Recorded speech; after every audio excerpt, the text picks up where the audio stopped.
मेरा नाम तस्मिया कौसर है। मैं गवर्नमेंट उर्दू हाई स्कूल सुलेपेट से 10वीं जमात की तालिब इल्म हूँ। तो आज मैं समाजी साइंस का आज मेरा सेमिनार है। समाजी साइंस का आज मेरा सेमिनार है। तो उसमें सबसे पहले हम एक सरगर्मी के जरिए हम देखेंगे कि ये सबसे पहले अगर इसको मैं एक सरगर्मी के जरिए आपको बताऊंगी तो इसको देखकर आपको बताना है कि ये है क्या, तो इसमें हमारा टॉपिक क्या है, ये है क्या, इसको आपको बताना है। तो इसको मैं सबसे पहले इस तजुर्बे को देखिए और इसको देखकर बताइए कि ये क्या है।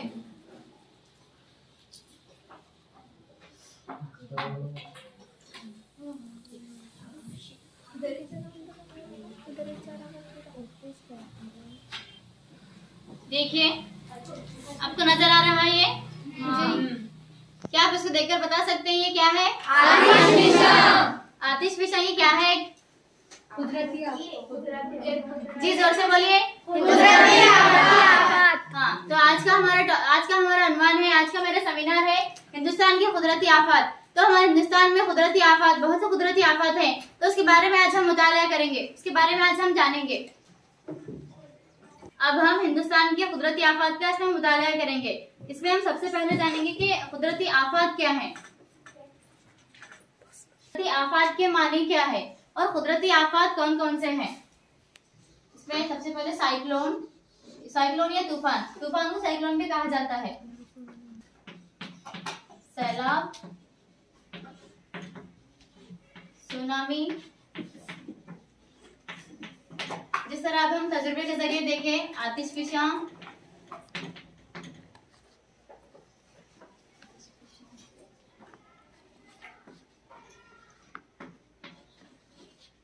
यहाँ पर देखिए साइक्लोन या तूफान, सैलाब, सुनामी, आतिशफिशा और जलजले वगैरह। तो कुदरती आफत में ये तमाम आफत हैं और कई आफत हैं। तो अब हमारे इस बाब में हमें इतनी चीजें जानना है। तो इसमें सबसे पहले हम देखेंगे साइक्लोन या तूफान। साइक्लोन क्या है? तो साइक्लोन के बारे में जानने के लिए हम सबसे पहले हम क्या देखना है, यहाँ पर सबसे पहले हमको कुदरती आफत की मानी क्या है। तो कुदरती तबाहकुन वाक़यात से होने वाली कुदरती आफत की मानी क्या है? कुदरती तबाहकुन वाक़यात से होने वाली तबाही को ही हम कुदरती आफत कहते हैं। तो कुदरती तबाहकुन वाक़यात से होने वाली तब्दीली को ही हम कुदरती आफत कहते हैं। कुदरती आफत के मानी क्या है? कुदरती कुदरती तबाहकुन वाक़यात से होने वाली तबाही को ही हम कुदरती आफत कहते हैं। यानी जिस तरह अब यहाँ पर हम देखेंगे साइक्लोन, तूफान, सैलाब, सुनामी, जलजले वगैरह, ये सब क्या है? ये सब कुदरती आफत हैं जो कुदरत से हमारे माशरे में होते हैं। तो हम जानेंगे कुदरती आफत की मानी क्या है। कुदरती आफत ये बहुत तबाहकुन होते हैं। तो कुदरती तबाहकुन वाक़यात से होने वाली तबाही को ही हम क्या कहते हैं? कुदरती आफत कहते हैं। जिस तरह यहाँ पर है साइक्लोन या तूफान को साइक्लोन बोलो या तूफान बोलो, एक ही बात है। साइक्लोन, तूफान, सैलाब, सुनामी, आतिशफिशा, जलजले वगैरह, ये सब क्या है? ये कुदरती आफत है। तो इस बाब में हम इन कुदरती आफत का हम मुताला करेंगे। इसमें सबसे पहले हम जानेंगे कि साइक्लोन या तूफान क्या है। अब जब हम तूफान का नाम सुनते हैं तो हमारे दिमाग में कई ऐसी तस्वीर आती हैं। जिस तरह हम बहुत सी चीजें देखते हैं जहाँ पर ज्यादा बारिश होती है, ज्यादा बारिश की वजह से जो बाढ़ आती है, वहाँ पर ज्यादा बाढ़ आने की वजह से क्या है? घरों का टूटना, इमारतों का टूटना, ऐसा वाक़या होता है। तो हम यहाँ पर जानेंगे कि साइक्लोन क्या है। साइक्लोन ये कम दबाव वाले खित्ते की मरकज की जानिब चक्कर लगाते हुए तेज रफ्तार हवाओं का चलना क्या तूफान कहलाता है। तो यहाँ पर देखिए, फॉर एग्जाम्पल ये एक साइक्लोन है।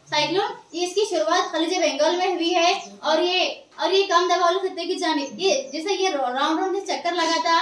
जिस तरह तेज हवाएं होती, तेज मानसूनी हवाएं जो होती, ये शदीद बारिश की हवाएं होती, मानसूनी हवाएं हैं। ये मानसूनी हवाएं जब तेज रफ्तार से जब ये हवा चलती है तो समंदरों में क्या है? एक लहर पैदा होती है। तो समंदर में लहर पैदा होती है। इसमें आपको लहरें नजर आ रही? तो समझो ये साइक्लोन है। साइक्लोन में ना एक भंवर पैदा होता है। जब ये तेज हवाएं जब एक किसी शहर में, किसी गांव में हो, कहीं भी समंदर के करीब जब ये तेज हवाएं पैदा होती हैं, इन हवाओं को मानसूनी हवाएं कहा जाता है। और ये हवा जब ऐसा राउंड जब चक्कर लगाती हैं, तेज रफ्तार के साथ जब चक्कर लगाती हैं, तो इसमें एक भंवर पैदा होता होता है तो इस तरह एक भवन पैदा होता है, उसमें जो चक्कर लगाता है ऐसा गोल गोल। तो ये साइक्लोन जब पैदा होता है, जब ये साइक्लोन आता है तो हमारे पूरे शहर में एक तबाही मचती है। तो साइक्लोन के वाक़या होने से क्या होता है, घरों का टूटना, इमारतों का टूटना और बर्फी तारों का टूटना और इस तरह वाक़या होते हैं। तो ये क्या है, साइक्लोन कहलाता है। क्या आपको साइक्लोन के बारे में समझ में आया? जी। इस पर आपको कोई डाउट है तो पूछिए। दोबारा बोलो, साइक्लोन क्या है? दोबारा बोलो। ये साइक्लोन जो है ना, जिस तरह है समझो आप। अगर साइक्लोन तेज रफ्तारी से मानसूनी हवा, इसको मानसूनी हवाएं बोलते हैं। अगर तेज रफ्तार से ये मानसूनी हवाएं अगर साहिल की जानिब आए तो वहाँ पर क्या होता, ये समंदर है, हाँ, ये अगर आने से जो समंदर के बीच में जो लहरें पैदा होती, उसी को क्या तूफान या फिर साइक्लोन कहा जाता है। समझ में आया? जी। अब हम देखेंगे साइक्लोन क्या है। साइक्लोन आप लोगों को समझ में भी आ चुका है, हाँ। तो अब साइक्लोन की किस्में भी हम देखें, रात्रि साइक्लोन और एक हराई साइक्लोन, हाँ। तो अब साइक्लोन क्यों वाक़या होते हैं, इसकी वजूहात क्या हैं, इसके असरात क्या हैं, ये हम जानेंगे। तो साइक्लोन क्यों वाक़या होते हैं, क्यों वाक़या होते हैं, क्योंकि दर्जे हरारत में इजाफा और सुकून पजीर हवाएं और बेहद हल्की हवाएं, और हिंदुस्तान में साइक्लोन की शुरुआत खलीज बंगाल से हुई है। यानी दर्जे हरारत में इजाफा, यानी जिस तरह अब दर्जे हरारत है ना, गर्मी का मौसम दर्जे हरारत है, तो उस वक्त जब शदीद बारिश होती, जब ज्यादा बारिश होती मानसूनी हवाओं के साथ, तो तब क्या होता, जिस तरह जब बादलों का फटना होता और जिस तरह बादलों का फटना वगैरह आते, तूफान होती, हाँ, तो तब है नहीं, तब सुकून पजीर हवाएं, यानी तब हल्की हवाएं होती नहीं, जब हल्की हवाएं होती तब साइक्लोन का असर होता है। और इस साइक्लोन की शुरुआत खलीज बंगाल से हुई है और इसकी वजूहात हो गई है, तो दर्जे हरारत में इजाफा और बेहद सुकून। दर्जे हरारत में इजाफा यानी जिस तरह दर्जे हरारत है, जब बारिश होती तब क्या दर्जे हरारत होती है? नहीं। बारिश के वक्त दर्जे हरारत होती है? नहीं होती। तो तब क्या होता है, दर्जे हरारत में क्या होता है, तब इजाफा होता है। तो तब दर्जे हरारत में इजाफा होता है और बेहद हल्की हवाएं होती हैं, तो उन हवाओं के दरमियान ही साइक्लोन वाक़या होते हैं। समझ में आया साइक्लोन क्यों वाक़या होते हैं? जी। अब हम साइक्लोन की वजूहात देखें। अब साइक्लोन के हम असरात देखेंगे। साइक्लोन के असरात है, साइक्लोन से जायदाद व इमारत की बर्बादी होती है और ये तमाम इमारतें टूटती हैं, और क्या होता है, ऐसे बर्फी तारों का टूटना होता है, और इससे नकल हमल के जो इब्लाग होते हैं उनका दरहम बरहम होना होता है। दरहम बरहम में बिखर जाना, टूट जाना। तो साइक्लोन कैसा वाक़या होता है और इसके असरात क्या होते हैं वो हम देखेंगे। तो अब हमने यहाँ पर ये एक साइक्लोन है। अगर साइक्लोन के वाक़या होगा तो यहाँ पर हमारे जो माशरा है, माहौल में किस तरह बर्बादी होती है, किस तरह साइक्लोन से हमें परेशानियां होती हैं, इसका सामना हमें किस तरह करना पड़ता है वो हम देखेंगे। अगर ये साइक्लोन इस तरह तेजी से अगर साइक्लोन अगर यहाँ पर अगर आया तो उससे क्या होती है मालूम, जायदाद व इमला की तबाही होती है। इसे ये पूरे जायदाद क्या होते हैं, हम लोग क्या देखें, साइक्लोन की वजूहात देखें। तो अब हम क्या देखें, साइक्लोन के असरात देखेंगे। हम पढ़े हैं कि साइक्लोन के असरात क्या है, इसमें क्या होती है, जायदाद व इमला की तबाही वगैरह होती है। तो ये साइक्लोन जब यहाँ पर वाक़या होगा तो आपको भी बताना होगा कि इससे क्या क्या असरात हुए हैं, हाँ, इसका आप मुशाहिदा करके आप बता सकते हैं कि क्या क्या इसके असरात हुए हैं। तो यहाँ पर देखिए साइक्लोन अगर तेज रफ्तारी से अगर जब यहाँ पर आता है तो ज्यादा कम लगती क्या होती है, यहाँ पर तबाही होती है। इससे क्या होता है, यहाँ पर है इनका दरहम बरहम होना और बर्फी तारों का टूटना, इमारतों का टूटना, ये सब क्या होता है, साइक्लोन से वाक़या होते हैं। और ये साइक्लोन होता है इस तरह आप देख सकते हैं। अगर साइक्लोन इस तरह वाक़या होगा तो ये तमाम चीजें क्या होती हैं, हमारी टूट जाती हैं। तो इसका मुशाहिदा हमने किया। तो क्या आप लोग बता सकते हैं कि ये साइक्लोन के वाक़या होने से क्या क्या हमारे माहौल में असरात हुए हैं, आप लोग बता सकते हैं। बोला हुआ तो उसके क्या क्या असरात हुए, यहाँ पर इमारतें वगैरह टूट गए, कोई एक उठकर बोलिए, समझ में नहीं आया आप लोगों को? बोलो।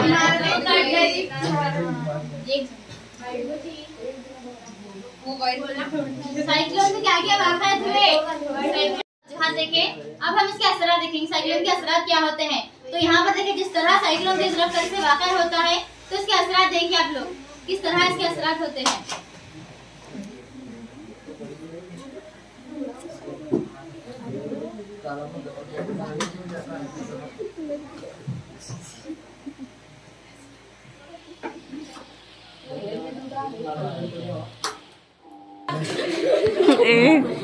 कोई भी एक उठकर बताइए कि इससे क्या क्या असरात हुए।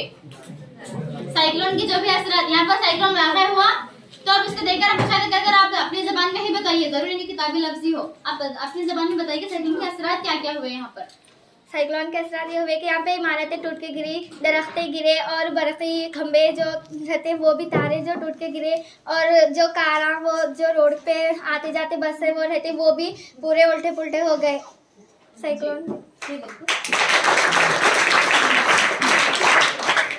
तो यहाँ पर देखिए साइक्लोन के असरात देखिए, साइक्लोन से क्या हो गया, जायदाद की तबाही हो गई। हाँ, जिस तरह हमारे माशरे में घरें वगैरह रहती, इस साइक्लोन के वाक़या होने से क्या हुआ, हमारी इमारतें टूट गई, बर्फ़ी खंभे टूट गए और जायदाद की तबाही हो गई। और जिस तरह नक़ल व हमल के जो भी ज़राए थे ये भी क्या हो गए, यहाँ पर तमाम गिर गए। तो उससे क्या तो जिस तरह सफ़र करते हैं नक़ल व हमल में हम लोग क्या करते हैं, हम सफ़र करते हैं, उसमें बहुत से लोगों की जाने जा सकती है। और घर बनाने में कितना वक्त लगता है, एक गरीब की उसमें कितनी मेहनत होती है। अगर घर बनाना जितना मुश्किल होता है उसको तोड़ना उतना आसान होता है। यानी जिस तरह अब हमारा घर गिर चुका, अब क्या हम उसको फिर दोबारा बनाने के लिए हमें फिर मेहनत चाहिए। जिसके पास पैसा होगा वो खुद बना सकते हैं। जो गरीब लोग होते हैं सैलाब के आने से, तूफान के आने से वो क्या करेंगे, वो लोग क्या होते हैं, वो लोग रोड पर आ जाते हैं और घर में जो लोग थे उन पर भी असरात होते हैं। और पेड़ पौधों में गिरने से क्या है, हमें हवा ऑक्सीजन की मिकदार क्या होती है यहाँ पर कम होती है। और नक़ल हवाले गिरने से क्या है, इंसानों पर इसके बुरे वाक़यात होते हैं, बुरे असरात होते हैं। तो ये तमाम साइक्लोन के असरात थे। और बर्फ़ी तारे अगर टूट गई तो बर्फ़ी तारे के टूटने से क्या होगा, बर्फ़ी तारे अगर टूट गई तो उसके असरात क्या होंगे। इंटरनेट चल रहा है घर में, टीवी, इंटरनेट, मोबाइल फोन को चार्ज करना, जिस तरह तमाम क्या होते हैं बर्फ़ी के जरिए होते हैं। अगर बर्फ़ी तारे ही इस तरह तूफान के जरिए बर्फ़ी तारे अगर हमारे टूट गए तो हम किस तरह जिंदगी बसर करेंगे। तो तूफान की वजह से क्या होगी, हमारे घर टूट गए और दरख्तें टूट गए, बर्फ़ी तारे टूट गए। तो ये तमाम क्या है साइक्लोन के, ये तमाम क्या हुए असरात हुए। तो आप लोगों को इसके वजूहात और असरात समझ में आए? जी पूरा समझ में आए? जी। अगला पॉइंट है हमारा सैलाब। सैलाब क्या है? सैलाब जो नदियों के पानी की अबूरियत से वाक़ा होते हैं और आन के आन में तबाही लाते हैं। यानी सैलाब क्या है, जो नदियां रहती हमारे, उन नदियों में जो पानी रहता उससे क्या है, नदियों के पानी की अबूरियत, यानी जो पानी जो उभर कर आता, जिस तरह पानी में जो उभर कर आता उससे क्या है, हमारे माहौल में क्या है, तबाही मचती। तो उसके क्या किस तरह होता, तो हिंदुस्तान में बहुत से इलाके हर साल सैलाब से मुतासिर होते हैं। और मिसाल के तौर पर गंगा और ब्रह्मपुत्र का इलाका, हाँ, और कुदरती अवामिल, बर्फ का पिघलना, नदी के तह में गार जमा होना, इंसानी सरगर्मियां से भी वाक़ा होते हैं। और गैर साइंसी आपाशी, यानी जो नदियों का पानी रहता उस पानी की उबरत से क्या होता, सैलाब वाक़ा होता। और सैलाब से क्या है, आन के आने तबाही होती है। जिस तरह अब हम यहाँ पर बैठे तो हमको मालूम नहीं कि नदी, तो अब समझा हम बैठे हैं, मालूम नहीं सैलाब आने वाला है। तो अब नदी का पानी की उबरत, उसमें पानी वहाँ पर क्या है बादलों को फटना हुआ और बर्फ जो नदी के जो है तह में, इसके तल में जो बर्फ जमा होता, उस बर्फ का पिघलना, बर्फ पिघलत क्या होता है, वो पानी होता। तो पानी की शिद्दत ज्यादा होकर क्या होती है, इसमें उबरत शुरू होती है, यानी पानी का उभरना शुरू होता। तो उसको उभर कर अब यहाँ पर हम बैठे तो वो जैसा तेजी से जो सैलाब आता आकर क्या होता, एकदम पूरा बहना शुरू होता ना। तो पूरा जब बहता उससे क्या होती है, यहाँ पर पूरी तबाही मचती। तो आन के आन में जब हम देखे तक बोलते ना, उस तरह हम देखे तक कि क्या होता मालूम, सैलाब आकर क्या करता, पूरी तबाही मचा देता। और वो हाँ पलक झपके तक, जिस तरह पलक झपके तक, वो पलक झपके तक क्या होता मालूम, सैलाब आता। तो सैलाब हम यहाँ पर हम बैठे, अगर हम सैलाब अचानक से अगर सैलाब आया तो क्या कैसा होता, एकदम हम मालूम नहीं हुआ, एकदम इनडायरेक्टली अचानक हो गया वो, हाँ। तो वो सैलाब इस तरह वाक़या होता। तो पानी की उबरत, जो पानी की जो उबरत होती नहीं, उस उबरत से क्या होता, सैलाब वाक़या होता। तो समझे जिस तरह अब यहाँ पर यहाँ पर एक मुकाम है, ये एक शहर है जो भी एक मुकाम है। तो अगर यहाँ पर अगर नदी का पानी समझो, नदी का पानी अगर तेजी से बहाव से आया तो ये सब क्या होती, ये सब गिर जाती है। जिससे क्या होता है, पूरी बर्बादी, पूरे आन के आन में क्या होती है, बर्बादी होती। तो वो बर्बादी क्यों होती, सैलाब क्यों वाक़या होती। तो यहाँ पर देखो, तो हिंदुस्तान में बहुत से इलाके हर साल सैलाब से मुतासिर होते हैं। तो हमारे हिंदुस्तान में ना हर साल सैलाब से मुतासिर होते हैं। जिस तरह केरला में भी एक सैलाब आया था, जो बारिश की वजह से, जहाँ पर बाढ़ आई थी, सैलाब आया था, तो बारिश की वजह से आने की वजह से वहाँ के लोगों को कितनी परेशानी हुई, कितनी तकलीफ हुई। तो और उससे और क्या है, कुदरती हवा में बर्फ का पिघलना। जिस तरह अब मैंने बताया कि बर्फ का पिघलना, तो नदी की तह में है ना गार जमा होती, गार यानी जो बर्फ वगैरह रहती नहीं, वो गार जमा होना। और क्या है उसमें और इंसानी सरगर्मी यानी जिस तरह हम जंगलात का कटाव करते हैं, अगर जंगलात वगैरह रहते क्या है, पानी अगर आता है वहां पर रुक सकता, जंगलात का कटाव करती हैं, जमीन की खुदाई करती हैं, और हम कानकुनी वगैरह करना, कानकुनी यानी खुदाई करना। इस तरह हम इंसानी सरगर्मियां से भी क्या होते हैं, सैलाब वाक़ होते हैं। और गैर साइंसी आफत हैं जो साइंसी, अब हम जो भी काम करते हैं, पेड़ पौधों का कट करना वगैरह वगैरह, तो इन कामों को हम क्या साइंसी तरीके से नहीं करते, हम अपने खुद के इससे हम करते। अगर हम उसको साइंसी तरीके से अगर हम उस काम को अगर हम अंजाम दें, तो उससे हमको कुछ मुनाफा हासिल होता। अगर इंसानी सरगर्मियों से भी क्या होती है, ये तमाम क्या होता है, सैलाब से वाक़ होती। तो ये सैलाब का टॉपिक हमारा ये मुकम्मल हो गया। आप लोगों को सैलाब समझ में आया? जी। सैलाब क्यों वाक़ होता है समझ में आया? जी। आप बता सकते हैं सैलाब क्या है? सैलाब क्या है? जो नदियों की पानी की अबूरियत से वाक़ होता है, वो सैलाब कहलाता है। यानी जो नदी का पानी आता है और जो गांव वो शहर वो बर्बाद कर देता है, उसको सैलाब कहते हैं। हाँ, इस तरह। और एक सैलाब हम एक फोटो के जरिए इसको हम देखेंगे, सैलाब क्या है। क्या आप लोगों को ये नजर आ रही है फोटो? जी। सैलाब, इसको इंग्लिश में फ्लूड कहते हैं। जी। सैलाब नजर आ रहा? जी। तो यहाँ पर आप देख सकती पूरे पूरे झाड़ा वगैरह क्या हुए, डूब गई पानी में। तो नदियों का पानी क्या पूरा गांव में आ गया, पूरा शहर हो गांव हो, नदियों का पानी क्या हो गया, पूरा अपने शहर में आने से क्या हो गई, यहाँ पर बर्बादी हो गई। ये क्या है, कुदरती क्या है, ये एक आफत। ये कुदरती क्या है, आफत है। क्या है ये, सैलाब है। क्या है, सैलाब। ये क्या है, सैलाब है। हाँ, सबको नजर आ रहा? इस तरह चाहे छोटे से छोटे घर हो या बड़ी से बड़ी बिल्डिंग हो, सैलाब के सामने कुछ भी नहीं है। सैलाब अगर आए तो बड़ी से बड़ी बिल्डिंग भी गिर जाती है, छोटे से छोटे घर भी इसमें गिर जाते हैं। शहर हो या गांव हो, वो तमाम क्या होता है, इसमें पूरे डूब जाते हैं और बर्बाद हो जाते हैं। इस सैलाब ये बोलते हैं, शायद आपको समझ में आ रहा है कि जमीन का खिसकना क्या है। हाँ, जिस तरह अब यहाँ पर क्या दिखाया गया है कि पहाड़ों या टीलों का कटा हुआ हिस्सा पहाड़ों की ढलवानों से फैलने को जमीन का खिसकना कहते हैं।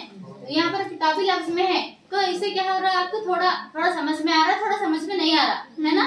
तो उसको समझाने के लिए यहाँ पर देखो, पहाड़ और टीलों का कटा हुआ हिस्सा, तो समझो अब ये पहाड़ है, समझो ये पहाड़ है। अब ये पहाड़ है और ये नीचे इसके क्या है, चट्टान है पूरी। ये पूरी चट्टान है और ये पहाड़ है, पहाड़ और टीलों का कटा हुआ हिस्सा। अब ये पहाड़ है और ये टीले और ये पूरी चट्टाने हैं, उनका जो कटा हुआ हिस्सा होता है, हाँ, जो कटा हुआ हिस्सा होता है ये। अब यहाँ पर देखो, यहाँ पर मैं निशान डाली हूँ, जो कटा हुआ हिस्सा रहता उसको। यहाँ पर ये पहाड़ है और ये पूरी चट्टाने हैं, टीले हैं, इनका जो कटा हुआ हिस्सा होता है, यही जमीन का खिसकना कहलाता है। जिस तरह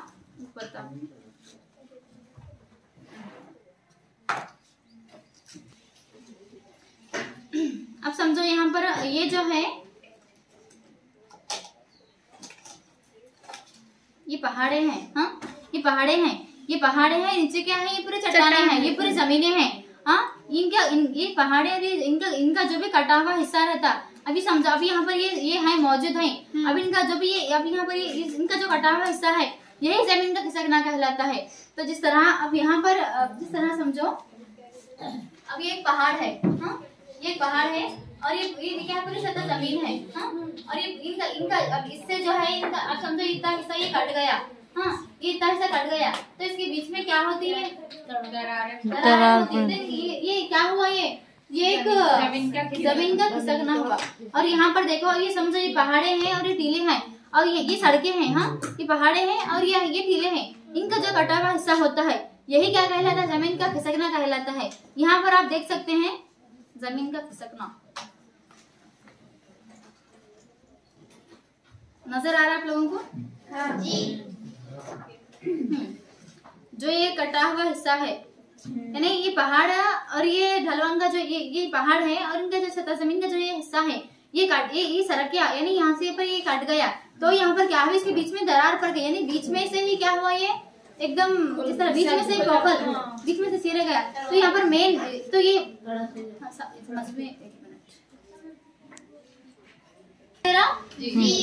समझो ये पहाड़े हैं और ये क्या है ये पूरी सड़कें हैं पहाड़े नीले सड़कें ये पूरी सड़कें हैं और यहाँ से क्या है नकलो हमल ये सड़कें क्या है नकलो हमल का एक जरिया है यहाँ से क्या होती है पूरे नकलो हमल करती है तो यहाँ से ये समझो ये सादी सड़क है और ये तड़के की सड़क है तो यहाँ पर हम जमीन खिसकना देखेंगे किस तरह जमीन खिसकती है और ये जो यहाँ पर हम आसानी से क्या सफर कर सकते हैं यहाँ पर कुछ भी दरार नहीं है तो जमीन का खिसकना क्या है ये समझो यहाँ पर एक पहाड़ है समझो यहाँ पर पहाड़ है और ये पहाड़ से क्या होता है ये सब पहाड़ से है ना जमीन का ये पहाड़ है और यहाँ पर ये जो है ये ढलवान है तो इससे अगर यहाँ पर इससे अगर ये सर गया तो क्या होता है इसमें तड़क होती ना तो इसके हिस्से से अब यहाँ पर समझो ये आधा हिस्सा नहीं है अब यहाँ पर ये पहाड़ है तो फिर इससे अगर ये थोड़ा सर गया तो इसको अटैच है उन्हें इसके अटैच है अगर इसको अगर सर गया तो समझो ये रोड का आधा हिस्सा यहाँ पर है इसमें समझो रोड का आधा हिस्सा है नहीं तो यहाँ पर क्या होता है इसके पीछे पूरी तड़क आती जमीन पर भी क्या होती तड़क आती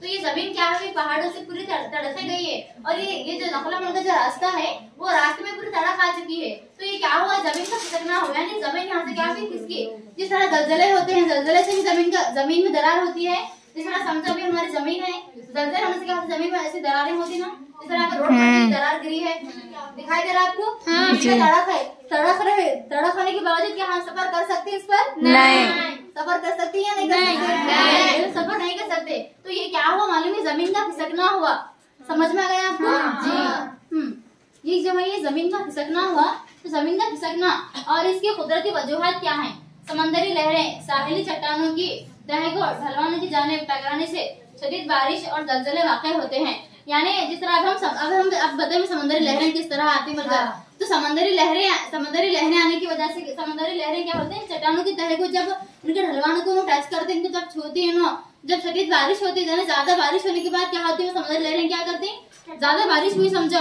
तो समुद्र लहरें क्या करेंगे पहाड़ को क्या इसके ढलवान को क्या करेंगे टच कर रहे हैं इसको टच करने के बाद इसके जमीन पर असर पड़ने वाला ना टच करने के बाद इसके जमीन पर असर पड़ने के बाद ये क्या होता है जमीन से खिसक जाता है खिसक जाने के बाद इसके आधार से क्या होता है टूट जाता है तो इसके बीच दरार आती तो ये जमीन का खिसकना कहलाता है समझ में आएगा जमीन का खिसकना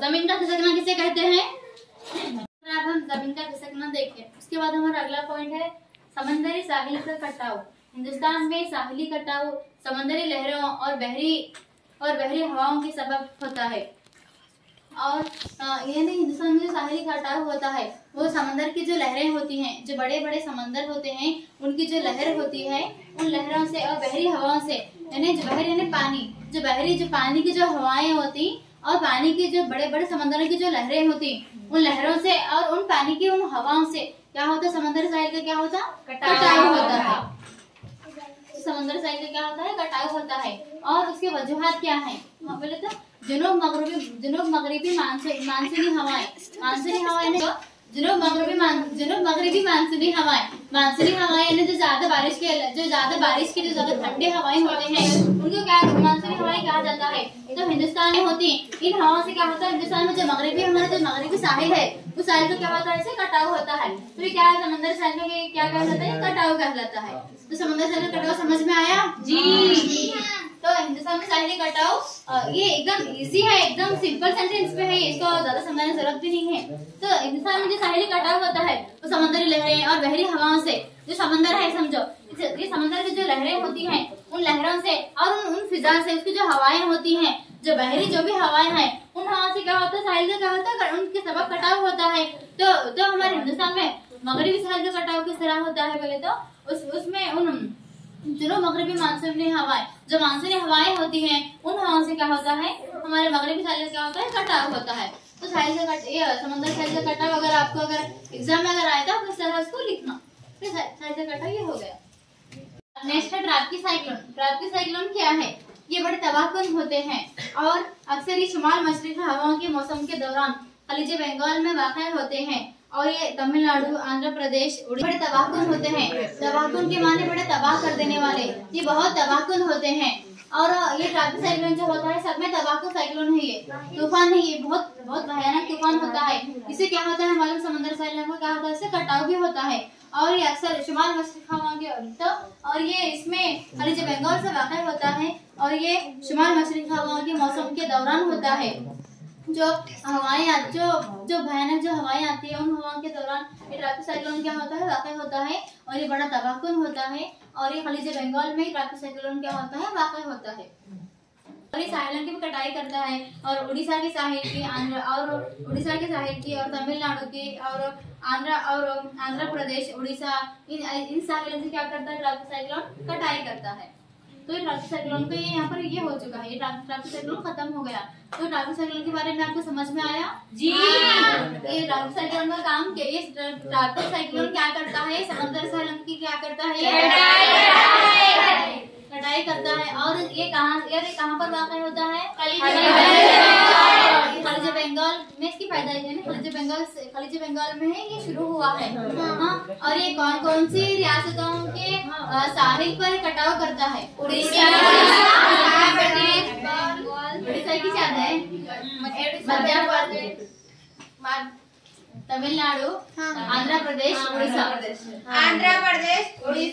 तमिलनाडु। तो इन रियासतों के साइक्लोन पर क्या करता है, ये ट्रॉपिक साइक्लोन क्या करता है, तो ट्रॉपिक साइक्लोन समझ में आया जी? यहाँ पर हमारा अगला पॉइंट है सुनामी क्या है। तो सुनामी ये जलजला से पैदा होने वाली ऊंची लहरों को हम सुनामी कहते हैं। यानी जो जलजले होते हैं, तो जलजलों से जो ऊंची जो लहरें पैदा होती हैं, उन लहरों को ही हम क्या कहते हैं, समंदर की जो ऊंची जो लहरें होती, जो जलजलों से जो लहरें पैदा होती, उन लहरों को हम क्या बोलते हैं, सुनामी कहते हैं। तो सुनामी किस तरह होती है हम देखो,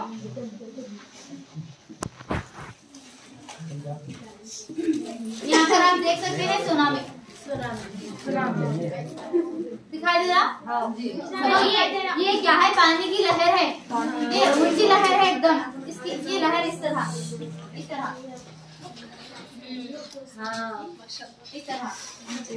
ये क्या है, पानी की लहर है, समझो। ये लहर किस तरह है, मतलब अगर यहाँ पर पानी है तो ये पानी की लहरें क्या हो रही है, ऊंची हो रही। तो जलजले की वजह से भी ये लहरें देखो इस तरह, जलजले की वजह से क्या हो रही है, लहरें ऊंची हो रही। तो इन्हीं हम क्या कहते हैं, सुनामी है। दिखाई दे रहा सबको जी? तो सुनामी किसे कहते हैं,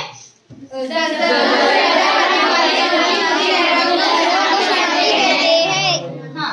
तो अब हम बोलेंगे सुनामी इसको पोर्टेबल कर, लेकिन अब इसके आगे देखो।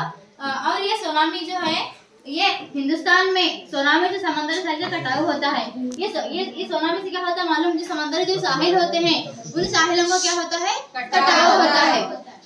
और खासकर अंडमान निकोबार, हिंदुस्तान का मशरक़ी साहिल से इससे बेहद मुतासिर होता है। अंडमान निकोबार जो जजायर हैं, वो क्या होते हैं मालूम, खासकर इस सुनामी से क्या होते हैं, मुतासिर होते हैं। मुतासिर होना उनके शिकार होते हैं, उस पर उनको क्या होता है, उसके उनको मुतासिर होते हैं। तो ये सुनामी हो गया। तो अब सुनामी समझ में आया, सुनामी भी समंदर से कटाव करते हैं। यहाँ पर आप कंफ्यूज मत करो, सब जगह कटाव करने वाले थे, लेकिन अलग अलग जगह पर करने वाले हैं। और हिंदुस्तान में सुनामी से समंदर साहिल का कटाव होता है। और ये खासकर अंडमान निकोबार हिंदुस्तान का मशरक़ी साहिल से बेहद मुतासिर होते हैं। अंडमान निकोबार जो जजायर हैं, उन जजायर से क्या होती है, सुनामी क्या होती है, बेहद मुतासिर होते हैं। तो ये सुनामी का समझ में आया? हाँ। और एक बार 1 2 3 हुरूफ रटकर भी आगही नहीं मिलती, हुरूफ रटकर भी आगही नहीं मिलती। आग नाम रखने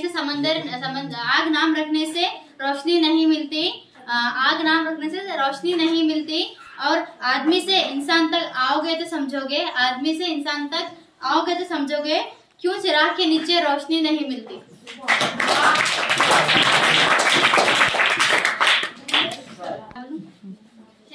इससे इस शेर का ये है कि अब हम जिस तरह हम सैलाब के बारे में, सुनामी के बारे में, साइक्लोन के बारे में वगैरह देखे, हम सिर्फ इसके बारे में सिर्फ सुने थे कि ये कैसा होता है, हम जाने थे नहीं। तो अगर हम यहाँ तक आए, इस मुकाम तक हम आकर इसके बारे में अगर हम पढ़े, हम जाने, तो हमें इसके बारे में मालूम हुआ ना, इसका मतलब ये होता है कि हम अपनी जिंदगी में आगे बढ़कर हम कौन सी भी चीज को हम डरना नहीं, उसको जाकर अगर हम मुकाबला करेंगे, सामना करेंगे, तो हमको मालूम हो, उसके बारे में हमको मालूम होता। इस शेर का पॉइंट ऑफ व्यू वो है। जलजला इंग्लिश में अर्थक्वेक कहा जाता है। जलजला क्या है और जलजला कहाँ वाक़ होते हैं, क्यों वाक़ होते हैं, किस तरह वाक़ होते हैं, उसके बारे में हम जानेंगे कि जलजला क्या है। जलजला पूरे अर्ज में शदीद अर्दाश जलजला कहलाता है और ये कुदरती आफत में सबसे ज्यादा तबाहकुन आफत है और इसका नतीजा सिर्फ बर्बादी होता है। इस तरह यहाँ पर एकदम अच्छे अल्फाज में लिखा गया है कि जलजला क्या है। पूरे अर्ज में शदीद अर्दाश जलजला कहलाता है। शदीद अर्दाश यानी जहाँ पर भी जलजले से जो भी वाक़यात होते हैं, जिस तरह इमारतों का गिरना होता है और बर्बादी, जिस तरह घरों का गिरना, खम्भों का गिरना, जमीन का तड़कना और बड़ी बड़ी इमारतों का पूरा हलाक हो जाना, ये सब क्या है, जलजले की क्या ही निशानियां हैं। और जमीन का खिसकना, जमीन का फटना, हाँ, और इंसान आबादी के ऊपर हलाक कर देता है और ये पूरे अर्ज में शदीद इर्तियाज का जलजला कहलाता है। हाँ, और इसके बाद ये कुदरती आफात में सबसे, जिस तरह जितने भी आफत हम देखे, उन तमाम आफत में सबसे ज्यादा तबाहकुन आफत कौन सी आफत है? जलजला है। हाँ, तो उसके बाद इसका नतीजा से बर्बादी है। वहाँ पर हम देखे थे जिस तरह सैलाब का वो देखे, उससे भी बर्बादी हुई वो करी। तो यहाँ पर इसमें सबसे ज्यादा नतीजा से बर्बादी से इसका नतीजा जलजला आया था। फिर उसको किस तरह हम क्या भी नहीं कर सकते। अब वो क्या है मालूम, पूरा इसका नतीजा क्या निकलता, सिर्फ और सिर्फ बर्बादी। अच्छा ही निकलता, बर्बादी। इसका नतीजा क्या होता है, सिर्फ और सिर्फ बर्बादी। किसका नतीजा? जलजला क्या है?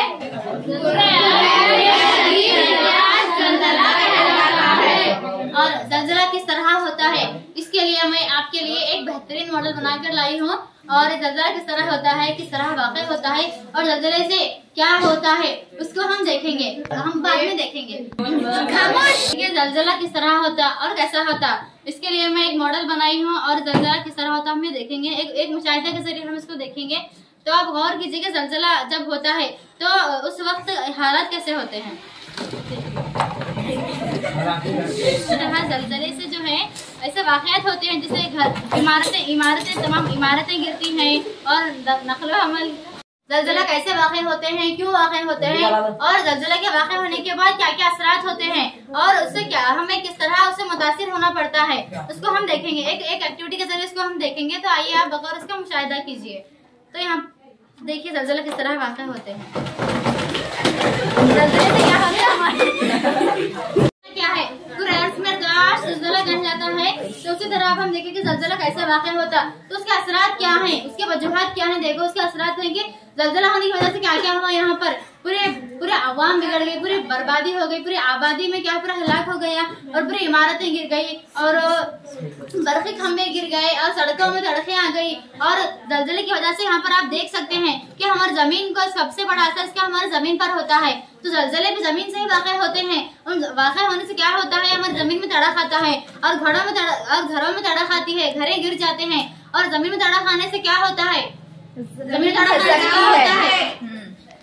तड़ा खाने से हमारा नुकसान होता है, जमीन का नुकसान होता है, खेतों का नुकसान होता है। तो जो खेत जिससे हमें फसलें अनाज हासिल होते हैं, अगर जलजले से हमारी जमीनें अगर खराब हो गई, जमीन हमारी बंजर बन गई, तो उससे क्या हमें फसलें हासिल हो सकती है? नहीं। तो इसलिए तो जलजले क्या है, हमारे लिए बहुत ही एक तबाहकुन वाक़या है, बहुत तबाहकुन आफत है। ये तमाम आफतों में से तबाहकुन आफत है ये। और इसे क्या है, हमारी जमीन में और हमारी सड़कों में तड़कें आ जाती हैं और हमारा नक़ल अमल का रास्ता भी इससे रुक जाता है और बहुत से लोगों को इससे मुतासिर होना पड़ता है। और जलजले में बहुत से लोगों की जाने जाती हैं, कई इमारतें टूट गिरती हैं। क्या हम इमारतों को, जिस तरह हमें इमारत को बनाने में जितना टाइम लगता है, जितना वक्त हमें लगता है, जितना लंबा सफर हमारा होता है एक इमारत बनाने में, क्या इसको तोड़ने के लिए हमें इतना सफर लगता है? नहीं। जिस तरह ये इमारत बनाए हम, ये मॉडल इतनी मेहनत से हम बनाए, उसको ये हमारा मॉडल क्या हुआ, उसको बिखराने के लिए हमें 5 मिनट भी नहीं लगे।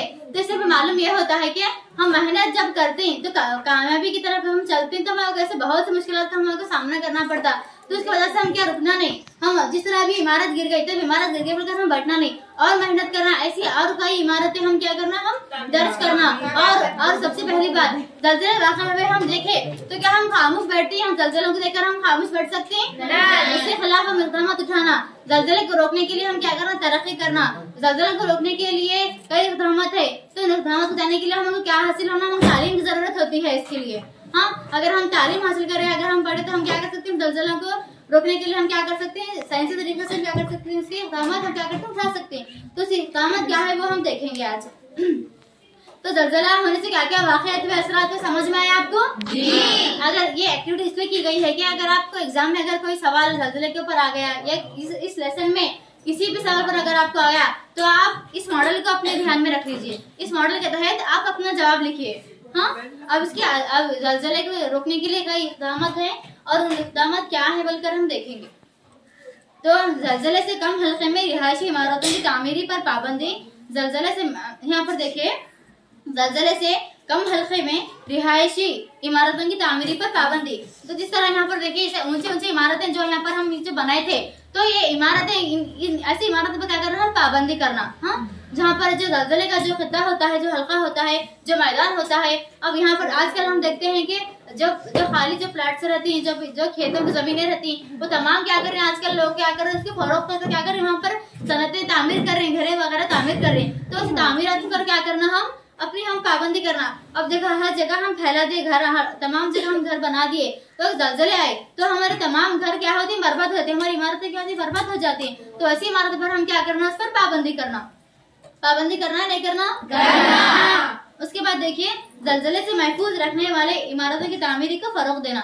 जो जलजले से महफूज रह सकते हैं वैसी इमारतें हम क्या करना, बनाना। अब हम जलजले को अब ऐसी इमारत पर जलजले अगर वाक़ हो तो इमारतें क्या होती हैं, टूट जाती हैं, बिखर जाती हैं। उससे क्या होता है, और घरों के अंदर इंसान होते हैं और घरों में बच्चे होते हैं और ज़ईफ लोग होते हैं। अगर जिस तरह जलजला अगर रातों में होता है और उजाले में होता है, दिन में होता है, इससे कोई वक्त नहीं, इससे कोई टाइम नहीं है, तो कभी भी हो सकता है। तो उसके लिए हम तो कभी भी हो सकता है। तो अगर जलजला होगा तो उससे हमें कई बुरे चीजों का हमें क्या करना पड़ेगा, उसका हमको उस हादसे का हमको सामना करना पड़ेगा ना।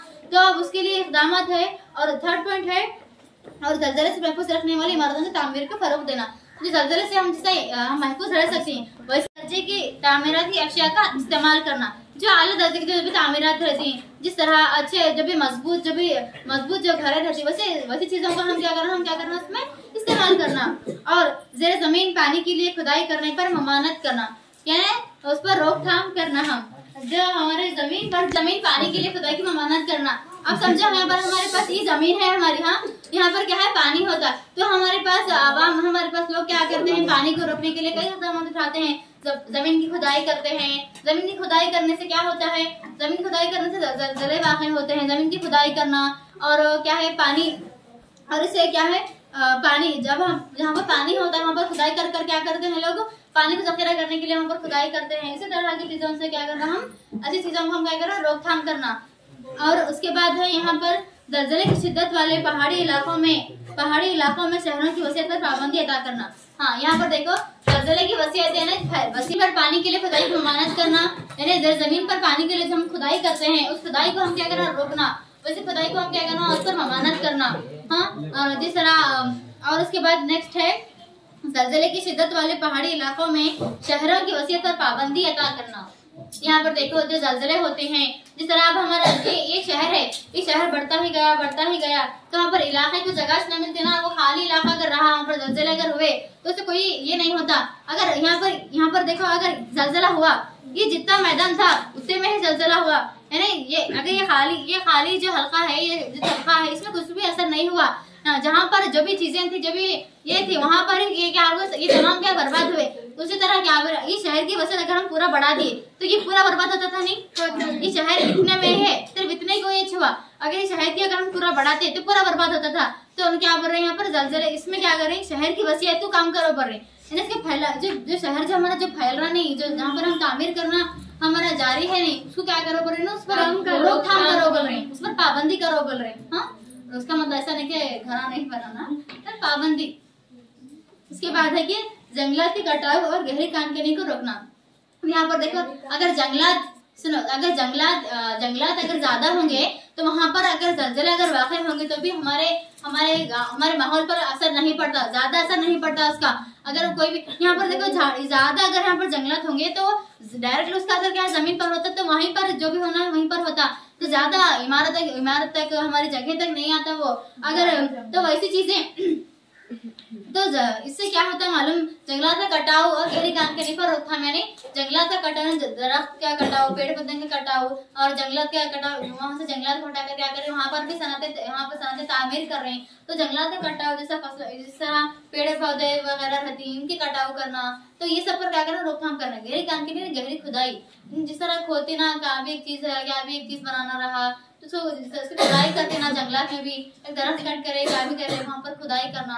तो गहरी जिस तरह नॉर्मल खोदना वो अलग बात है, गहरी तरीके से खोदना, हर जगह पर खोदना, वहां पर क्या करना, उस पर क्या करना, हाँ उस पर क्या करना, ममानत करना, उस पर रोकथाम करना। और उस होने के बाद अमदादी काम भी इतने ही अहम है। मुझे उम्मीद है कि आप तमाम को ये अमदादी काम मालूम होंगे। अमदादी यानी किसी के लिए मदद फराहम करना।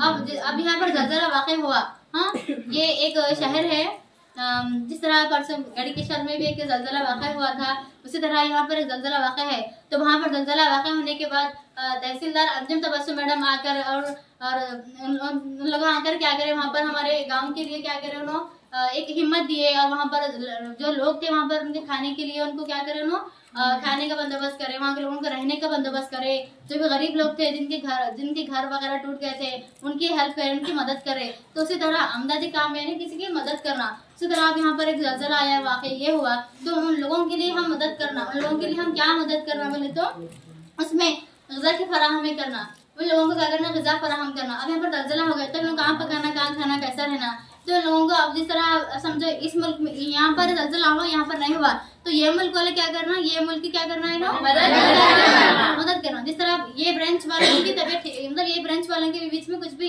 जलजला आया तो आसपास वाले क्या करना, उनकी मदद करना। तो मदद कैसे करना, ग़िज़ा की फराहमी करना। हाँ, तो ग़िज़ा फराहम करना एक सवाब का काम भी है, और एक हमारा एक नेकी भी होती है, सवाब का काम भी है, और हमारी एक हेल्प भी होती है। हाँ, उसके बाद क्या है, यहाँ पर रिहायशी इंतजाम करना, यानी इनका रहने का बंदोबस्त करना।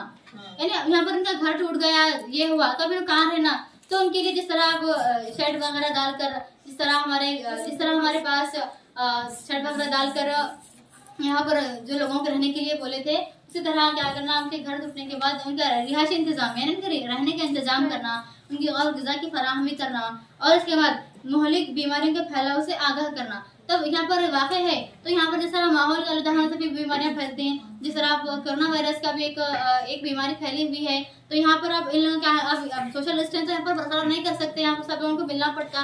बाढ़ आने की वजह से क्या है, जलजले आने की वजह से क्या है, पूरे लोग यहाँ पर क्या है, पूरे लोग बर्बाद हैं, पूरे लोग बहुत परेशान हैं। तो ऐसे में उनकी तबीयत ठीक नहीं रहती, ऐसे में उनके हालात ठीक नहीं रहते, तो ऐसे मुहलिक है ऐसे अलग अलग बीमारियों से भी क्या करना, उनको आगाह करना कि और बीमारी में भी उनकी हेल्प करना, आप उनकी मदद करना, और ऐसे दवाई इंतजाम करना वगैरह, यानी उनके रहने का इंतजाम। ऐसे और कई इंतजाम है, ये बोलकर नहीं, एग्जाम्पल के लिए आपको ये दिए गए हैं। उसी तरह कई उनकी मदद करना।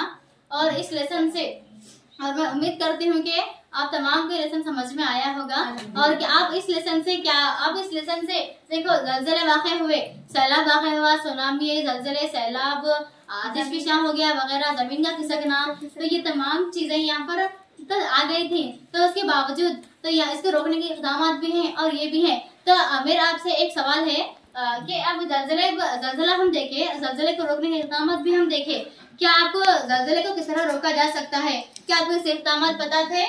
इसके इक़दाम आपको क्यों मालूम है? क्योंकि आप इसके बारे में क्या करें, आप तालीम हासिल करें, यानी आप तालीम स्कूल को आकर, मदरसे को आकर तालीम हासिल करें। तो तालीम से हम दुनिया जीत सकते हैं, तालीम से हम पूरी दुनिया को मालूम कर सकते हैं कि तो इससे हमें मालूम होता है कि अगर हम इसी तरह हम आला मुकाम पर जाएं, आला तालीम हासिल करें, तो आला तालीम हासिल करने से हमें क्या है, इस तरह की चीजें हमें मालूम होती हैं। तो आप पढ़े लिखे हैं, अगर आपको कोई बोले कि जलजले आए, जलजले कैसे आए बोले तो, और इस तरह गाँव में कहा जाता है जलजले इसलिए कुछ चीजें खराब हो चुकी थी या फिर पानी का बहाव ज्यादा था, उसी तरह था। तो गाँव में कहीं भी हो तो लोगों की सोच अलग अलग ही होती है कि हमारे जमीन पर हम लोग दरगाह को नहीं गए, वो नहीं सकते कि उसकी खुदामत ऐसे इसको इस तरह करना, जलजले कौन सी चीज की वजह से नहीं आते। इस तरह इंसानी सरगर्मियों से जलजले वाक़ई होते हैं, हम इंसानों की वजह से जलजले वाक़ई होते हैं। हाँ, तो इसको रोकने की इक़दामत भी हम देखें और इंशाल्लाह इस पर हम जहाँ पर भी जलजले जहाँ पर होते वहीं पर हम मदद कर अमल कर रहे हैं। कहीं पर भी आपके आसपास चलते फिरते कहीं भी जिन लोगों को भी आपको जरूरत है, जिनकी आप मदद कर सकते हैं, और खासकर गरीब लोगों की खासकर मदद करें, पढ़े लिखे आगे कुछ बने। और इसी तरह जिस तरह तहसीलदार मैडम हमारे गाँव के लिए एक सपोर्ट सिस्टम बनकर खड़ी थी, उसी तरह आप भी आला मुकाम हासिल कर आला तालीम हासिल कर ऐसे कई देहातों के लिए, कई शहरों के लिए आप एक सपोर्ट सिस्टम बने और अपने देश को तरक्की कर लाए। तरक्की लाने के लिए सबसे ज्यादा जरूरी चीज क्या है, सिर्फ 10th तक पढ़कर पास होकर यहीं पर बैठना नहीं है, हमको आगे जाना है। हाँ, आगे जाना है। जिस सब्जेक्ट में आपको ज्यादा नॉलेज है, आप उस सब्जेक्ट को लेकर आगे जा सकते हैं, आपके शौक को आप पूरा कर सकते हैं। अगर आप जितना समझते हैं कि सिर्फ 10th पास होकर ही हमको जाना है, सिर्फ 10th पास होकर ही हमको यहीं पर हमारी तालीम खत्म है, तो ये अगर आपको आपके देश की तरक्की करना है, आपके देश को अगर आपको आगे बढ़ाना है, तो आपको उसके लिए क्या करना, मेहनत करना, तालीम हासिल करना। और कभी भी ऐसा मत सोचे कि हम मुस्लिम लड़कियां हमारे लिए जॉब नहीं है, हम उर्दू मीडियम के जॉब नहीं है, ऐसा नहीं है। जो मेहनत करता है उसके लिए जॉब है, चाहे कन्नड़ मीडियम है चाहे उर्दू मीडियम है। हमारे लिए मिसाल के तौर पर हमारे HM मैडम है, हमारे तमाम स्टाफ टीचर्स हैं, उन्होंने मुस्लिम है ना, उर्दू मीडियम के है ना, उन्होंने भी एक पोस्ट पर है, दोनों भी एक जॉब पर है। इसी तरह जरूरी नहीं कि हम भी टीचर ही बनना, बोलकर जो आप बन सकते हैं, जो आप कर सकते हैं वो बनो। आपके माँ बाप के ख्वाबों को पूरा करो और आपके माँ बाप के लिए और आपकी बहनों के लिए आप एक मिसाल बनो, और अपने देश के लिए भी आप एक मिसाल बनो। और अपने उस्ताद का, अपने घर का, अगर आपकी एक ही वजह से अगर आप अच्छा नाम कमाए, तो आपका, आपके स्कूल का, आपके तमाम असातिज़ों का और आपके माँ बाप का, और साथ ही में आपके गाँव का सबका नाम रोशन होता।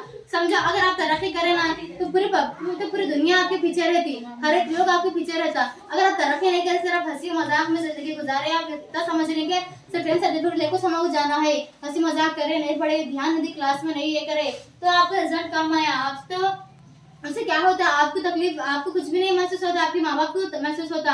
जिस तरह फॉर एग्जाम्पल ये इमारत हम नहीं बने, हमारे पेरेंट्स बने, तो उनकी मेहनत, तो हमको कुछ भी ये नहीं होता, उसमें उनकी मेहनत से ही उन्होंने वो करे थे, तो उसको तकलीफ उनको होती। तो ये इमारत है हम